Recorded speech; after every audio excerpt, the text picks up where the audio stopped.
ইস current যাবে কিছুক্ষণের মধ্যে। মা আমার মোবাইলটা কই? দাঁড়া করতেছে দিনের ব্যবসা পালা না আমি কাজটি করে রেখে দেই আজকে কারেন্ট যাইবো গা পরে কিছু করতে পারতাম না এলি কই তো কইতাছি কারেন্ট গেলে কিছু চার্জ দিতে পারতাম না তো। আমার মোবাইলটা কই পাইতাছি না।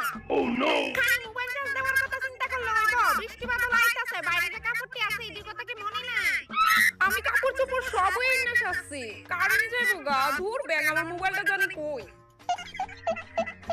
ফাইনালি মোবাইলটা পাইছি। একদমই চার্জ নাই মোবাইলে। মা কারেন্ট তো যাইবো গা কইতাছি আর কিছু চার্জ দিতে লাগবো নি। খালি চার্জ চার্জ আর চার্জ মোমবাতি হারকেল এর সবটি বাই করে রাখ কারেন্ট গেলে কেন তো হইব হ বাইর করতেছি দাঁড়াও আমার মোবাইলটাকে চার্জে লাগাইলে এরপর তো সব। আমার মানি পাসটা কই দেখছো নি তুমি? পুরা ঘর টুকাই লাইছি। কই যাইবা তুমি কই যাইবা মানে নিশ্চয়ই কাছে যাবো। রোজগার করে খাওন না আনলে তারপর তো আমার মাথাটা খাইবা।